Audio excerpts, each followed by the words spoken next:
Good evening and welcome to this devotion on the mandate or task of the deacons. In the framework of principles that our church council accepted recently, the mandate of the deacons are divided into at least three areas. Firstly, the deacons are to cherish the unity that we have as a congregation in our Lord Jesus Christ. This means that the deacons will be on the lookout for situations or issues that threaten our unity. In Acts 6 that we are considering this week, the issue that threatened the unity of the congregation was this issue of the Hellenistic or Greek-speaking widows not receiving the same distribution of food that the Hebrew-speaking widows accepted or received. It's a practical thing, the distribution of food. But somehow it became an issue of church unity. Somehow it came to a point where the church started to be divided into us and them. And then 7 people are chosen to address this issue. Now, this issue of the distribution of food is only one example, because there are many things that can threaten the unity of our congregation.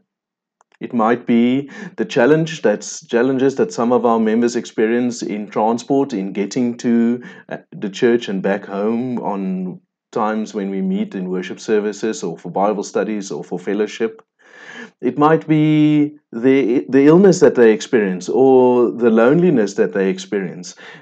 It can be anything that brings a single member or a group of members to a point where they think and feel that we can't be part of the congregation anymore because we are lacking in some or other way. We are experiencing some or other predicament.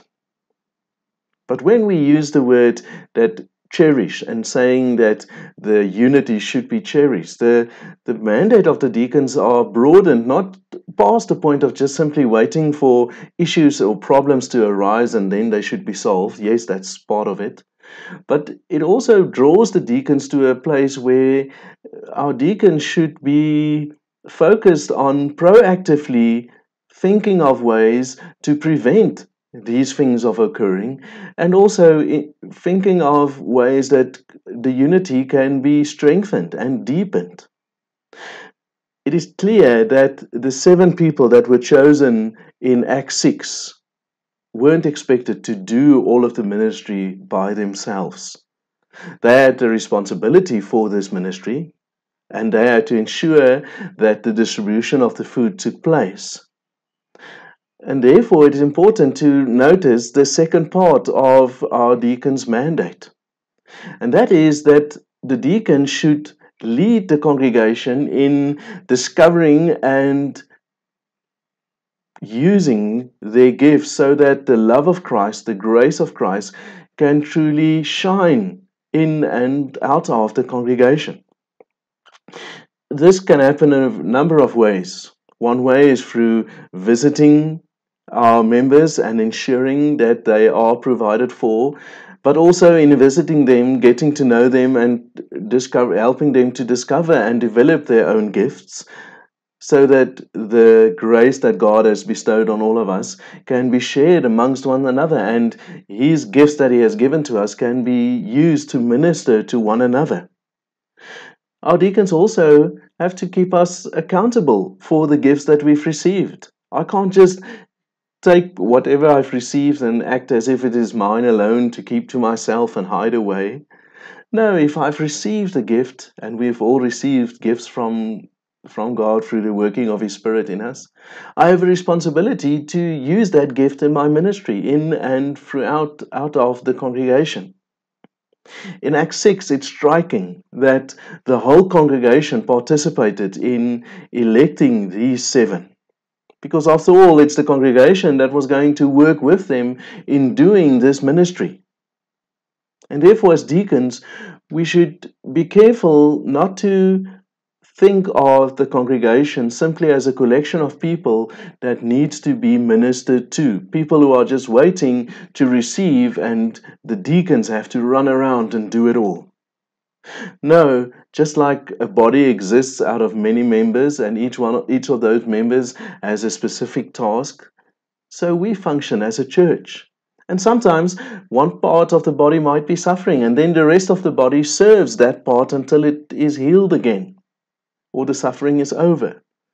But the main idea remains that the body should work together, all of the members serving the one body so that the body can live.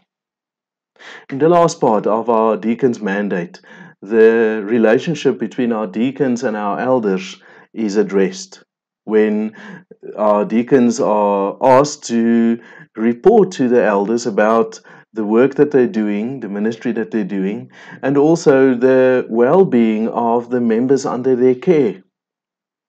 This participation, this cooperation between the deacons and elders are important because the ministry of the deacons is focused on enabling and strengthening and making it easier for the congregation to get to the main task of the ministry of the word and making disciples. If this relationship between the elders and the deacons are lost, then it can very easily come to a point where our deacons just do general works of mercy, where they simply just help people for the sake of helping without serving the core task of the ministry of the word and the making of disciples.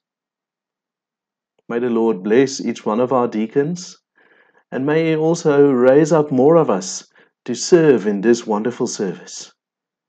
Good evening.